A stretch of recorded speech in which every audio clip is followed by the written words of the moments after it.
Hi hello നമസ്കാരം, എൻ്റെ പേര് ബിജു. അപ്പോൾ ഇത് വന്നിരിക്കുന്നത് ഒരു ചെറിയൊരു വിവരം നിങ്ങളെ അറിയിക്കാൻ വേണ്ടിയിട്ടാണ്. ഞാൻ 2 ദിവസത്തിന് മുന്നേ ഒരു വീഡിയോ ഇട്ടിട്ടുണ്ടായിരുന്നു. ടൂറിസ്റ്റ് ബസ്സുകളെ പിടിക്കാനായിട്ട് NBD എന്നൊരു ക്യാപ്ഷനോടുകൂടി ഒരു വീഡിയോ ഇട്ടിട്ടുണ്ടായിരുന്നു.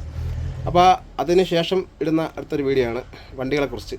എന്ന് വെച്ച് കഴിഞ്ഞാൽ എന്നെ ഒരു സുഹൃത്ത് എന്നെ വിളിച്ച് പറയുകയുണ്ടായി, ചേട്ടാ ഇത് കണക്കാണ് നമ്മളെ കഴക്കൂട്ടത്ത് ഒരു 6 ടെമ്പോ ട്രാവലർ ഇന്നലെ RTO സ്ക്വാഡ് പിടിച്ചിട്ടുണ്ടായിരുന്നു.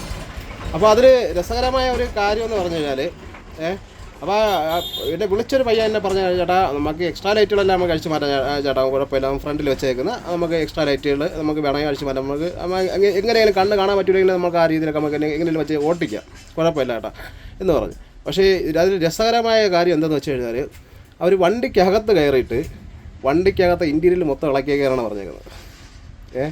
അതായത് ഇൻറ്റീരിയലിനകത്ത് വരുമ്പോഴത്തേക്കും നമുക്ക് ബെർത്ത് വരും, ബെർത്തിൻ്റെ അടിയിൽ ഭാഗത്ത് ലൈറ്റ് വരും.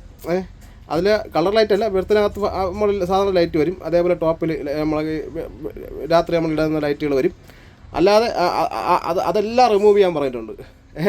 ആ പിക്സൽ ലൈറ്റും മാജിക് ബോളൊക്കെ ഇരിപ്പുണ്ട്, അതിൻ്റെ ഒന്നും കാര്യങ്ങൾ അതൊക്കെ ഇളക്കാൻ നമ്മൾ തയ്യാറാണ്. പക്ഷേ ഇവർ പറഞ്ഞ രസകരമായ കാര്യമാണ്, വണ്ടി കമ്പനിയിൽ നിന്ന് നിങ്ങൾ എങ്ങനെ ഇറക്കിയോ അതുപോലെ കൊണ്ട് കാണിക്കാനാണ് അവർ പറഞ്ഞിരിക്കുന്നത്.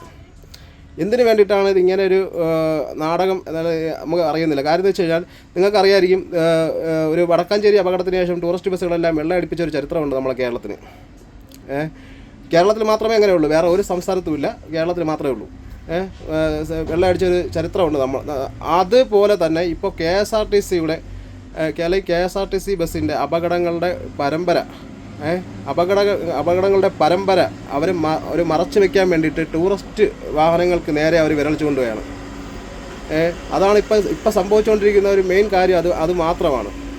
KSRTC ബസ്സിൻ്റെ അപകടങ്ങളുടെ നിരക്ക് അല്ലെങ്കിൽ അപകടങ്ങളുടെ ആ ഒരു എണ്ണം അത് ജനങ്ങളിലേക്ക് എത്താതെ ടൂറിസ്റ്റ് ബസ്സുകളിലോട്ട് പിടിച്ചു കഴിഞ്ഞാൽ അത് വൻ ചർച്ചയായിട്ട് സോഷ്യൽ മീഡിയയിൽ കത്തി നിൽക്കും എന്ന് അവർക്ക് കൃത്യമായിട്ടറിയാം.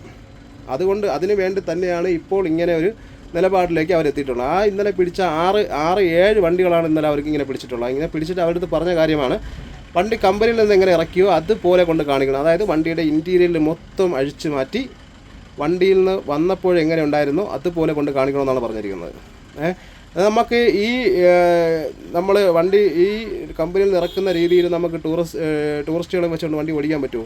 സാർ ഒരു പക്ഷേ ഓടിക്കാൻ പറ്റുമായിരിക്കും, നമുക്ക് ഫോറിനേഴ്സിനൊക്കെ വെച്ച് ചിലപ്പോൾ നമുക്ക് ഓടിക്കാൻ പറ്റുമായിരിക്കും. എന്നാൽ ഒരു കമ്പനിയിൽ നിന്ന് വരുന്ന സീറ്റിൽ പോലും നമുക്ക് ഒരു ഫോറിനേഴ്സിനെ കയറ്റി ഇരുത്താൻ പറ്റത്തില്ല. അപ്പോൾ നമുക്ക് അഡീഷണൽ സീറ്റ് അതിനകത്ത് ഫോം ആഡ് ചെയ്യേണ്ടി വരും, പുതിയ സീറ്റ് കയറ്റേണ്ടി വരും. അപ്പോൾ അവർക്ക് വേണ്ട ഗ്യാസ് അതിൻ്റെ രീതിക്ക് നമുക്ക് സെറ്റ് ചെയ്ത് കൊടുക്കേണ്ടി വരും. മനസ്സിലായില്ലേ?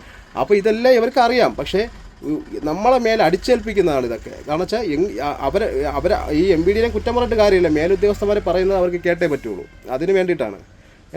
പക്ഷേ എന്നാൽ തന്നെയും നമ്മൾ ഈ ടൂറിസം മേഖലയിൽ പ്രവർത്തിക്കുന്ന ഈ ആൾക്കാർ, ഈ ഡ്രൈവർമാരായാലും അതിൻ്റെ ഓണർമാരായാലും ഈ വർക്ക്ഷോപ്പുകാർ, ഇവരെല്ലാം എന്തിനു വേണ്ടി ഇങ്ങനെ അടിച്ചൊതുക്കുന്നു എന്ന് ചോദിച്ചാൽ അത് ഈ കേരളത്തിൽ മാത്രമേ ഉള്ളൂ, വേറെ ഒരു സംസ്ഥാനത്തുമില്ല. ബാക്കി എല്ലാ സംസ്ഥാനത്തും ടൂറിസം മേഖല വളരെ നല്ല രീതിയിൽ, അല്ലെങ്കിൽ ടൂറിസം ബസ്സുകൾ അല്ലെങ്കിൽ മറ്റു കാര്യങ്ങളെല്ലാം നല്ല രീതിയിൽ മുന്നോട്ട് പോകുമ്പോൾ നമ്മുടെ കൊച്ചു കേരളത്തിൽ മാത്രം ഈ ഒരു രീതിയിൽ ഈ പറഞ്ഞ ഗണേഷ് കുമാർ സാർ ഇന്നലെ നിയമസഭയിൽ പറയുകയുണ്ടായി, സ്വകാര്യ ബസ്സുകളുടെ KSRTCയുടെ കാര്യം പറഞ്ഞപ്പോഴത്തേക്ക്, സാറേ സ്വകാര്യ ബസ്സുകളും ഇവിടെ വേണം സാർ, കാരണം അവരും ഇന്ത്യൻ പൗരന്മാരാണ്, അവരുടെ വണ്ടിയും കൂടെ ഉണ്ടെങ്കിൽ ഖജനാവിലേക്ക് നികുതി കിട്ടത്തുള്ളൂ എന്ന് പറഞ്ഞു. അപ്പോൾ ഞാൻ ചോദിക്കുന്നത്, ഞങ്ങളടയ്ക്കുന്നത് നികുതിയല്ലേ? നമ്മളെ കയ്യിൽ നിന്ന് വാങ്ങിക്കുന്നതും ഈ ടൂറിസ്റ്റ് വണ്ടികളുടെ കയ്യിൽ നിന്ന് വാങ്ങിക്കുന്നതും നികുതിയല്ലേ നിങ്ങൾ വാങ്ങിക്കുന്നത്? പിന്നെ എന്താണ് നിങ്ങൾ വാങ്ങിക്കുന്നത്? ടാക്സ് കൃത്യമായിട്ട് അടയ്ക്കുന്നില്ലേ? ഒരു വണ്ടി ഇറങ്ങുമ്പോഴുള്ള അതിൻ്റെ നികുതി നമ്മൾ അടയ്ക്കുന്നില്ലേ? പോരാത്തതിന് നമ്മൾ 3 മാസം കൂടുമ്പോഴത്തേക്ക് ക്വാർട്ടർ ടാക്സ് നമ്മൾ അടയ്ക്കുന്നില്ലേ? നമ്മൾ എന്ത് തെറ്റാണ് ചെയ്യുന്നത്? നിങ്ങൾ പറയൂ. ഒരു വണ്ടി വെച്ച് ഓടുമ്പോഴത്തേക്ക് ആ വണ്ടിക്കകത്ത് അത്യാവശ്യം ലൈറ്റുകൾ വേണം, നിങ്ങൾക്ക് അറിയാവുന്ന കാര്യമാണ്. മൂന്നാർ പോലുള്ള സ്ഥലങ്ങളിൽ പോകുമ്പോഴത്തേക്ക് എക്സ്ട്രാ 2 മഞ്ഞ ലൈറ്റ് ഇല്ലാതെ വണ്ടി പോകാൻ പറ്റത്തില്ല. അല്ലെങ്കിൽ കൊടൈക്കനാൽ പോകുമ്പോഴത്തേക്ക് എക്സ്ട്രാ ലൈറ്റ് ഇല്ലാതെ പോകാൻ പറ്റത്തില്ല. സാറിന് നിങ്ങൾക്ക് അറിഞ്ഞുകൂടാത്തതുകൊണ്ടാണ്. 4 ലൈനിൽ കൂടെ വണ്ടി ഓടണമെങ്കിൽ കമ്പനിയിൽ നിന്ന് വന്ന ലൈറ്റ് വെച്ചിട്ട് വണ്ടി മാത്രം ഓടിക്കാൻ പറ്റത്തില്ല. നിങ്ങൾ എന്ത് കണ്ടിട്ടാണ് നിങ്ങൾ ഇങ്ങനെയുള്ള തീരുമാനങ്ങൾ എടുക്കുന്നതെന്നുള്ള കാര്യമാണ്. നിങ്ങൾക്ക് ഖജനാവിലേക്ക് പൈസ എത്തിക്കാൻ വേണ്ടിയിട്ട് മാത്രം നിങ്ങളിങ്ങനെ വണ്ടി പിടിച്ചിട്ട് ഇല്ലാ കഥകൾ പറഞ്ഞ് ജനങ്ങളെ പറ്റിക്കരുത്. ഗണേഷ് കുമാർ സാറ് നിങ്ങളുടെ അടുത്ത് നല്ലൊരു ബഹുമാനം ഉണ്ടായിരുന്നു, അത് നിങ്ങളായിട്ട് പാഴിക്കളയരുത്. Thank you sir.